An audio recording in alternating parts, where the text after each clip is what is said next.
This is an introduction to American Romanticism for a survey of American literature. Romanticism, in general, was a literary movement that took place from approximately 1800 to 1850. A literary movement is a group of writing that all took place during the same time period in the same region. Romanticism was mostly a British and American literary movement, but it spread somewhat to other European countries as well. Because this is American literature, we will of course be focusing mostly on the American Romantic authors. Romanticism came about in reaction to several other things that were going on in the world. It was a reaction to the Enlightenment, the Industrial Revolution, and the Napoleonic Wars. So during the Enlightenment, people focused a lot on things that were logical and rational, and the Romantics saw this as being kind of cold and impersonal, so they tried to make things more emotional and personal. They also felt that the Industrial Revolution, with its focus on technology, also forgot about people. And the Napoleonic Wars were violent and bloody and caused havoc across Europe, so Romanticism wanted something that would help people kind of process their emotions and heal from that. Romanticism was a very wide movement, so it covers a big range of different topics and writing styles, but some of its common features are personal, emotional, individual perspectives, so very focused on feelings and people and individuals. Romantics sometimes focused on common people in ordinary life. Romantics tended to have a fascination with nature, and Romantics were searching for a higher meaning in the world. So some things to look for as you read Romantic writing. I think I've said this before, but focus on emotion. Romantics believed that the purpose of poetry was for individual people to express private emotions. So we're not talking about rational arguments here or philosophy. We're just expressing our emotions. Romantics also loved nature. They did think that it was beautiful, but it wasn't only admired because it was beautiful. It was seen as a place that was unspoiled by people and by the Industrial Revolution. So it was a place where individual people could go to kind of get back to what it meant to be a human being.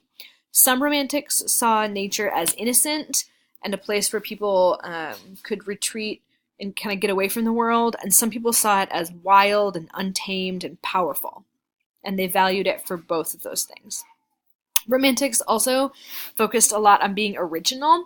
They wanted to be really different from people who came before them, and they wrote about different subject matter than the people who came before them as well. We talked about before how Romanticism was a reaction to some of the things that were going on in the world. Its originality is part of that reactionary sort of nature. And then the last thing to look for is the search for transcendence. So transcendence is a big, long academic word that literally means to climb beyond.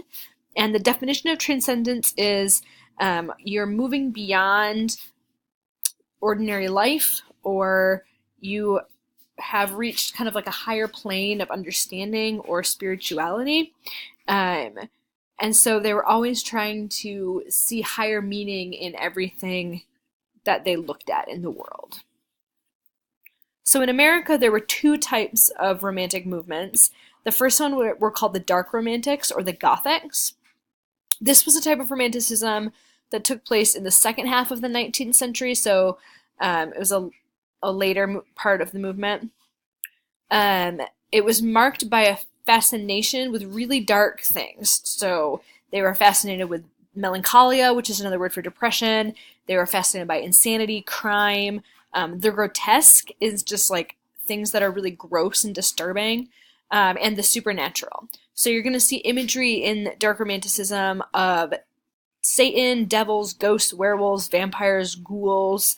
You're also, this isn't listed here, but you're also going to see depictions of mental illness, people committing horrifying crimes, people losing their minds, that kind of thing. Especially because this is American literature.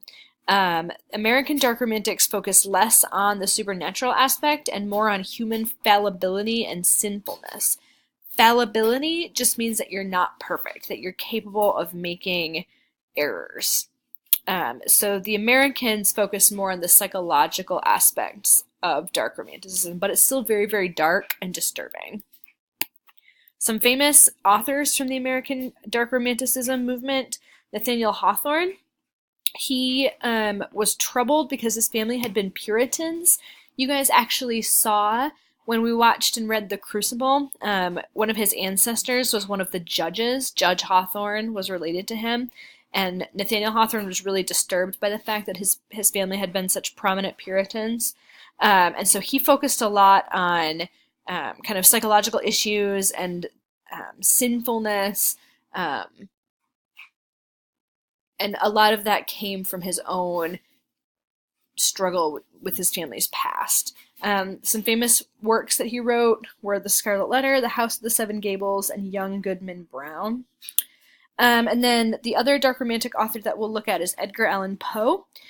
He was known for poetry and short stories, and he is a master of mystery and the grotesque and the supernatural.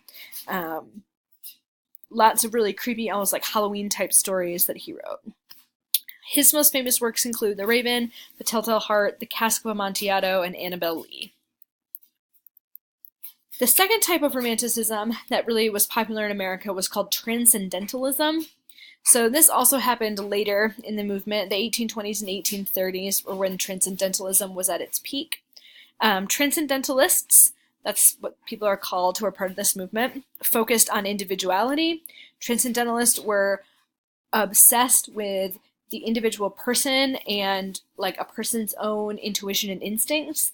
They believed that everybody had a little piece of God inside of them that was called the oversoul. So they thought because every single person had a little bit of God in them, people needed to really trust themselves and really listen to their own instincts. Transcendentalists loved nature. They believed that through nature you could get to God, basically. They saw a big connection between nature and God. And they really didn't like organized religion, but they were very spiritual. And so they sought out spiritual experiences quite frequently. Some very famous transcendentalist authors that we'll look at in this class: Ralph Waldo Emerson. He was the founder, he was the leader of the transcendentalist movement. Individualism was his big, huge thing, and he also came up with that term oversoul that I just talked about. So that belief that everybody has a little bit of God within them, that was his idea. Henry David Thoreau was actually a student of Emerson and a good friend of Emerson, and Thoreau thought that simplicity was the most important thing. He thought that society was very corrupting, and he thought that people should seek out experiences outside of society. Very famously, Thoreau actually lived in a little tiny cabin in the middle of the woods on a pond by himself for a year, and he wrote about his experiences in a book called Walden. Another famous work of Thoreau is an essay called Civil Disobedience. So that's just a little bit of an introduction to the American Romantics, and we will be reading works from Poe, Hawthorne, Emerson, and Thoreau as we continue on in